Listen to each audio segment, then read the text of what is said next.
The United States and Israel are opposing the will of the entire international community. And no, I'm not talking about their wars on Gaza and Lebanon, which also are opposed by the majority of countries on Earth. Instead, today I'm talking about another war that the U.S. is waging.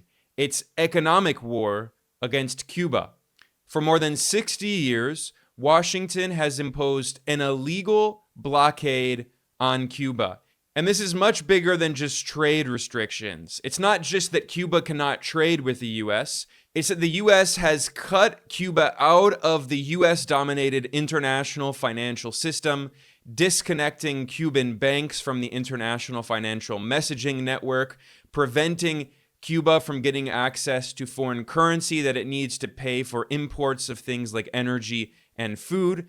And the U.S. also threatens secondary sanctions on foreign governments and foreign companies that do business with Cuba. And it restricts ships that use Cuban ports from accessing U.S. ports. This is a medieval-style blockade of a small island nation by the world's imperial superpower that has gone on for more than 60 years. And every single year at the United Nations General Assembly, for 32 years in a row, the entire international community has voted to oppose this illegal U.S. blockade. On the 30th of October of 2024, 187 countries in the UN General Assembly voted to call for an end to the U.S. economic, commercial, and financial embargo against Cuba. Only 2 countries voted against this resolution, that is, in support of the blockade: the United States and Israel. I made a map here that shows just how overwhelming this vote is against the U.S. blockade. Now, there are 193 member states in the UN. This means that 97% of all countries on Earth voted for this resolution demanding an end to the U.S. embargo. Only one country abstained, which is Moldova in Europe, which currently has a pro-Western government that's trying to join the European Union, and it's basically trying to become the new Ukraine. Moldova, like Ukraine, had been part of the Soviet Union, and since independence, Moldova has officially been a neutral state geopolitically, but it's trying to end its neutrality and basically be absorbed by the US-led NATO bloc. And the current prime minister and president of Moldova are both Romanian citizens. It's very strange that they're allowed to have citizenship of another country while they govern Moldova. But essentially, Moldova is becoming a kind of new Ukraine. And speaking of Ukraine, Ukraine also refused to vote. So they did not officially abstain, but they did not vote, which also shows how Ukraine is violating the will of the entire international community. Now, there were 2 other countries at the UN who did not vote, Venezuela and Afghanistan, and they can't vote at the UN. They lost their right to vote because of illegal US sanctions, unilateral sanctions. Venezuela's government has repeatedly said that we want to vote at the UN, but we don't have access to our bank accounts and our foreign reserves because of the illegal US sanctions against us, which prevent us from getting access to foreign currencies, especially dollars, and therefore Venezuela lost its right to vote in the UN. So Venezuela, which is under illegal US sanctions, under a US blockade, cannot vote in the UN against the illegal US blockade against Cuba because of the blockade. I mean, this is how much of a criminal rogue regime the US government is, and it's really important to understand this. And the same thing is happening in Afghanistan. Afghanistan lost its right to vote at the UN because it can't pay its membership fees to the UN because of the illegal unilateral US sanctions against it, and also because Washington seized billions of dollars in the foreign exchange reserves of Afghanistan, which has caused hyperinflation in Afghanistan and will likely fuel a famine. So this is the reality of U.S. foreign policy. When Washington talks about the so-called rules-based international order, this is what Washington means. It means taking away the rights of countries to vote at the UN because the U.S. doesn't like their government. So if Venezuela and Afghanistan had not lost their rights to vote because of US sanctions, this vote would have very likely been 189 against 2. This is how much of a rogue regime the US and also Israel are. But by the way, there's one other very interesting detail about this vote that I want to address today, which is that Argentina, which has a very far-right pro-US government, actually voted in support of this resolution. Why is that? Well, it's because Argentina's foreign minister disobeyed orders, and she voted along with the rest of the world. Now, Argentina's current president, Javier Milei, is a self-declared libertarian and anarcho-capitalist, and he's extremely right-wing. He's very pro-US and very pro-Israel. And in fact, the BBC noted that this was the first time since Milei came to office that Argentina has not aligned itself with the US and Israeli governments. So what happened? The foreign minister of Argentina disobeyed orders. She joined 98% of the world in voting against the US blockade. So Milei fired her. This is how desperate the far-right libertarian president of Argentina, Javier Milei, is to be a US puppet. He wants to show Washington, I'm obedient, I will do everything that you want me to do, so I will fire my foreign minister.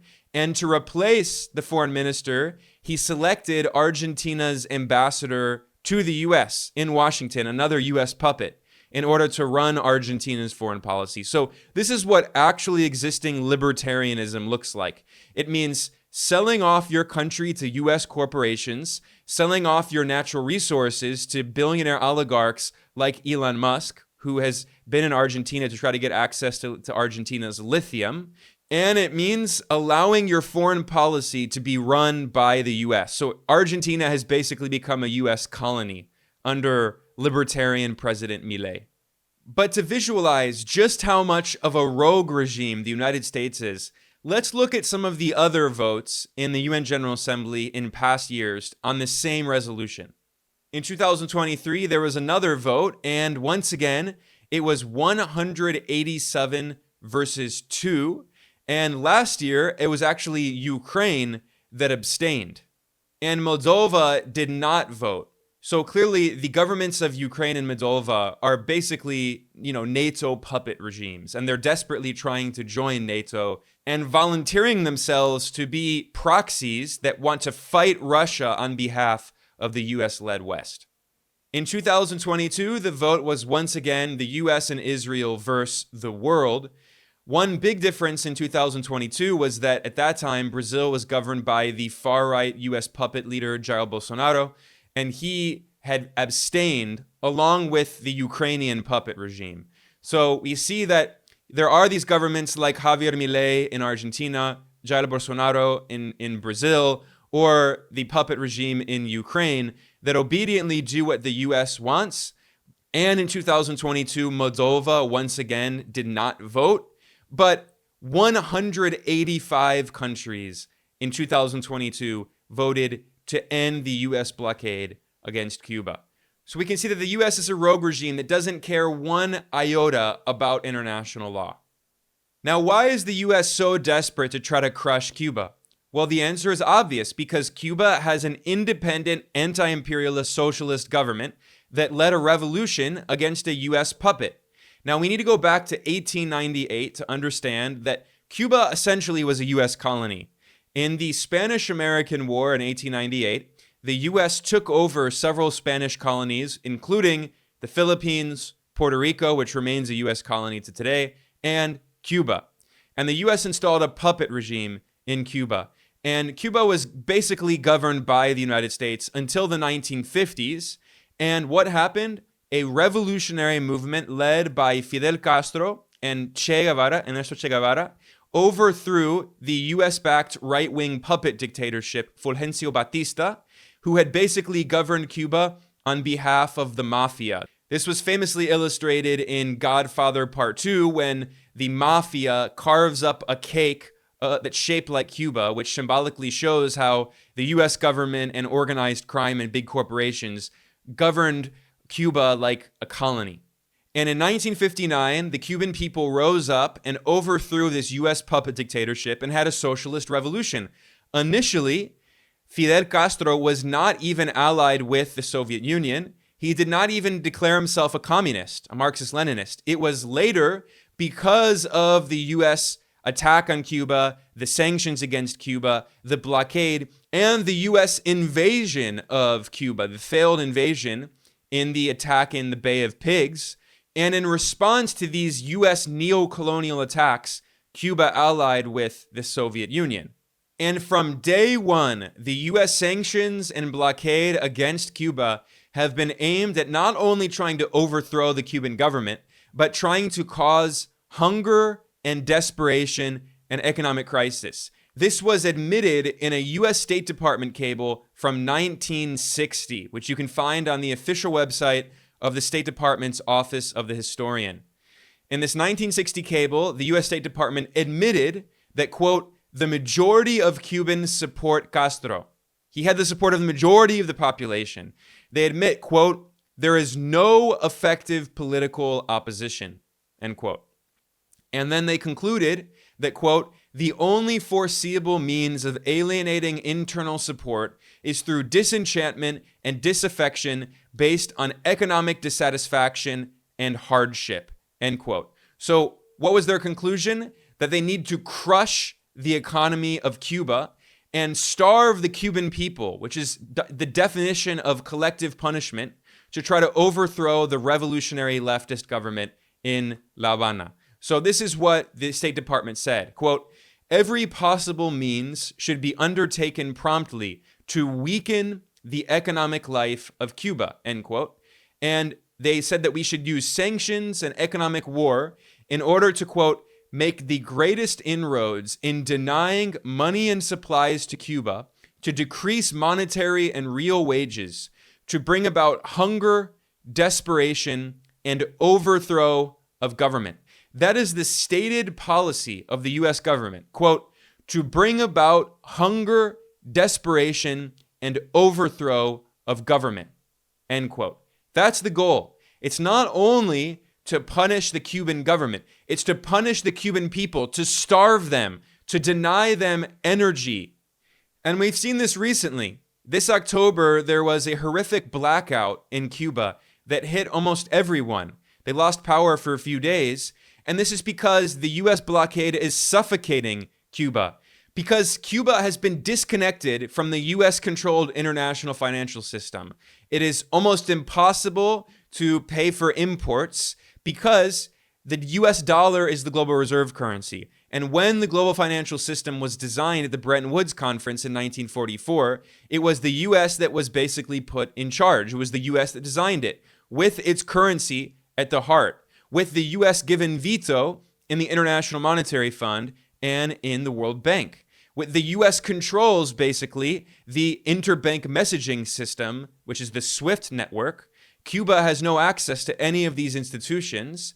And then the US threatens foreign countries and companies that trade with Cuba and tells ships that if they dock in Cuban ports, they cannot dock in US ports. This is a medieval-style blockade to try to suffocate the people of Cuba. This is why the global de-dollarization movement is so important, because the US basically has a financial dictatorship. The global financial system is a dictatorship controlled by the United States. Despite all the US loves to talk about democracy, there is no economic democracy. There's not even political democracy, of course, as we see in the United Nations, right? Because if there were a political democracy, how would the US be able to violate the will of the entire international community? Well, it's because the US has veto power at the UN Security Council, which was designed by the US after World War II, that concentrated all of the power in the Security Council, which means that the US can do whatever it wants. There are no consequences. Israel can do whatever it wants because the US is protecting Israel. There are no consequences. This is a global dictatorship controlled by the US empire, and it's a financial dictatorship run based on the US dollar and the US-controlled financial system. And this is why BRICS is so important. This is why BRICS is trying to create alternatives to the US financial dictatorship. And by the way, it's why at the historic summit that was held by BRICS in the Russian city of Kazan this October. That's why 13 new countries were added as partner nations, and among them is Cuba. So Cuba really wants to seek alternatives. It needs alternatives because the US has been suffocating it for so many decades, especially since the 1990s with the overthrow of the Soviet Union, because the Soviet Union had been a close ally to Cuba. It had very favorable trade arrangements. It was a financial and economic lifeline for Cuba, and Cuba was thriving at that time during the first Cold War up until the 1980s with the decline of, and then eventually the overthrow of the Soviet Union. And ever since then, the US has tried to crush Cuba, which is why Cuba is now trying to join BRICS and seeking alternatives. And by the way, this barbarism is completely bipartisan in Washington, as is always the case when it comes to US warmongering foreign policy. Joe Biden has continued Donald Trump's suffocation of Cuba. And if you look at the statements by the Biden-Harris White House, of course, Kamala Harris does this as well, they're proud of the fact that they have continued Donald Trump's tightening of the noose around the neck of the Cuban people. Of course, the US blockade on Cuba goes back 60 years, but when Obama was president, he normalized relations with Cuba and he lifted some sanctions, although Obama did not end the blockade. It's very important to emphasize that. He never ended the blockade. He simply softened it a little bit. He lifted some of the sanctions, and then when Trump came in 2017, he massively expanded the sanctions, adding hundreds of new sanctions. And then when Biden and Harris came in 2021, they continued those sanctions and they added new sanctions. And in 2024, once again, the Biden-Harris administration continued with the executive order. They continued the so-called national emergency with respect to Cuba. This is a farce. For decades, the US government has declared a so-called national emergency. How is Cuba, this tiny island nation, threatening the United States? It's not in any way. But of course, every single year, the White House, whether it's a Democrat or Republican, renews this national emergency that goes back to 1996. And then in 2004, the national emergency was expanded. I'm reading here from the White House. In 2004, quote, "The national emergency was expanded to deny monetary and material support to the Cuban government," end quote. At that time, of course, it was the neoconservative George Bush administration, which now, the Democrats are all pro-Bush. The neoconservatism has become completely bipartisan. The Trump administration was run by neocons. The Biden-Harris administration is run by neocons. And in 2018, Donald Trump expanded the national emergency. And then what happened? Joe Biden has continued these policies, this bipartisan barbarism, this neocolonialism. But by the way, it's not just Cuba. The US is a complete rogue regime when you look constantly at the United Nations, at the UN General Assembly. It's not just on the blockade against Cuba. The US is constantly voting against the entire world. This is a vote from May 2024 on a resolution in the General Assembly that called to admit Palestine as a full member. It was 143 countries against 9. It was the US and Argentina and Hungary and a few other puppets that voted against membership for Palestine, whereas the vast majority of the population of the world voted to support Palestine. And then a few Western countries abstained. Or here's a vote from November 2023, which was a resolution in the UN General Assembly that called for equitable geographical distribution in the membership of the human rights treaty bodies. That is to say, it called for equal representation for the global South. Once again, it was the West against the rest of the world. Here's a vote in the same session in November 2023 that was on a resolution calling to respect human rights and cultural diversity.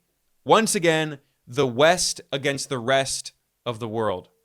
Here's a vote from the same session in November on a resolution calling for the promotion of a democratic and equitable international order. The West against the rest of the world. And finally, here's another vote from November, which is very relevant to the discussion of Cuba, which is a separate resolution that called for an end to unilateral coercive measures, that is, sanctions, for violating human rights. And again, it's the West versus the rest of the world. These sanctions are against international law. So this resolution should not be controversial. It's saying that we should respect international law and stop violating international law. But the US violates international law more than all other countries on earth. The United States has illegal unilateral sanctions against 60% of poor countries and 1/3 of all countries on earth. That's according to reporting from the Washington Post. 1/3 of all countries are sanctioned by the US. 60% of poor countries.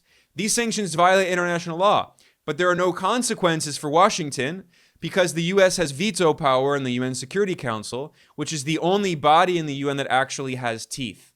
So this is the sad reality of the world that we live in. The US government constantly talks about the so-called rules-based order, and Washington attacks Beijing, claiming that China and Russia and other countries they don't like supposedly violate the rules-based international order in which the United States makes the rules and orders everyone around. That's what they mean. They mean the West makes the rules. And if you don't go along with what the US-led West wants, they say that we're going to sanction you. You're violating the rules-based order. This is what the global South is fighting. This is what BRICS is fighting. This is what the G77 and the non-aligned movement are fighting. In the 1990s, with the overthrow of the Soviet Union and the end of the First Cold War, the unipolar era was a dictatorship. It was a global dictatorship controlled by the US-led West. And now even Europe is increasingly being subordinated to the United States.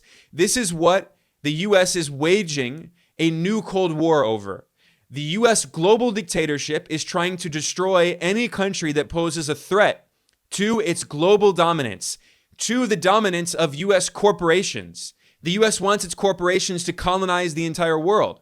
The US wants to overthrow any independent government that gets in the way of US corporations in Wall Street, like Cuba, like China, like Vietnam, any country that has a socialist system any country that has some kind of nationalist system that does not allow the US to privatize all of their natural resources. Any country that refuses to impose neoliberal policies that are demanded by the US-dominated financial institutions like the IMF and the World Bank. This is what we're talking about. It's a global fight against a US dictatorship that's ultimately centered in Wall Street. Those are the beneficiaries, the capitalist oligarchs in Wall Street who have hundreds of billions of dollars of wealth. They have benefited from this system, whereas the majority of people around the world have not benefited. So this is why it's so important to see what's actually happening in these votes of the United Nations. It's important to see that the US does not actually represent democracy or human rights or international law. On the contrary, the US empire is fighting against, tooth and nail, it's fighting against international law. It's fighting against international democracy and human rights. And this is what we are constantly going to report on because, unfortunately, you're not going to get this perspective in mainstream corporate media, which just simply regurgitates the propaganda of the US government and other Western governments. On that note, I'm going to conclude. I am Ben Norton. I am the editor-in-chief of Geopolitical Economy Report. Please like and subscribe. Please share this, and I will see you all next time.